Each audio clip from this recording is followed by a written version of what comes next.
നമ്മൾ സുന്ദരപാണ്ഡ്യപുരത്ത് എത്തിയിട്ടോ. ഇവിടെ സൺഫ്ലവർ ഫാമിലൊക്കെ നടക്കുക, അടിപൊളിയാണ്. ഇവിടെ നല്ല കൃഷിയൊക്കെയാണ്. ഇത് അത്യാവശ്യം വലിയ തോട്ടമാണ് ഗൈസ്. അപ്പോൾ നമ്മൾ സൂര്യകാന്തി തോട്ടത്തിൽ എത്തിയിട്ടോ. സൂര്യകാന്തി പിന്നെ കുറേയൊക്കെ മൂത്തുപോയി, പക്ഷെ എന്നാലും ഇടയ്ക്കും തലയ്ക്കും കുറേ ഉണ്ട്.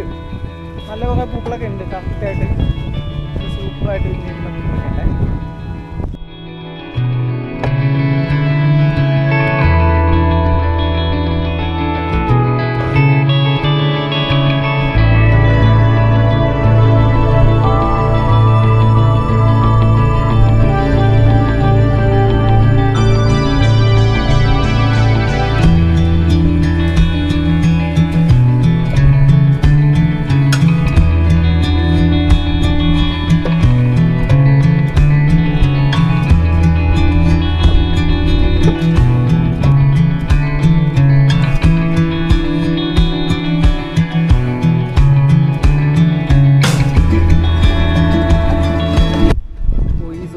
നല്ല കിടിലം വ്യൂ ആട്ടാ, ഒരു രക്ഷയില്ല.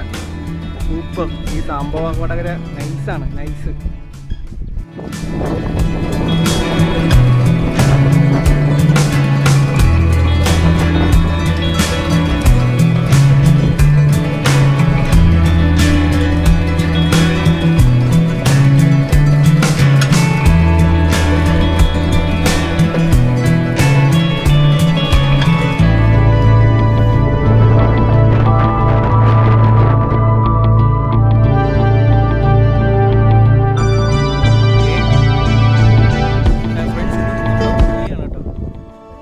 കൃഷിയാണ് ഉള്ളി.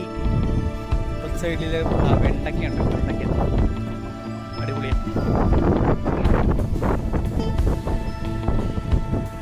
അപ്പോൾ ഗൈസ്, അപ്പോൾ ഉറപ്പായിട്ടും നിങ്ങൾ ഈ സമയം ഉണ്ടെങ്കിൽ ഒരു 1 വീക്കിനുള്ളിൽ തന്നെ ഈ സുന്ദരപാണ്ഡ്യപുരം ഒന്ന് വിസിറ്റ് ചെയ്യണം കേട്ടോ. അതിനുള്ളിൽ അല്ലെങ്കിൽ ചിലപ്പോൾ ഈ സൂര്യകാന്തി പാടൊക്കെ പോകുമായിരിക്കും.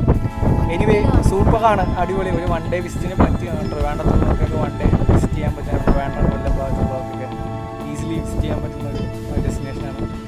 അടിപൊളിയാണ്. അപ്പോൾ ബൈ ബൈ. ഇനി അടുത്തൊരു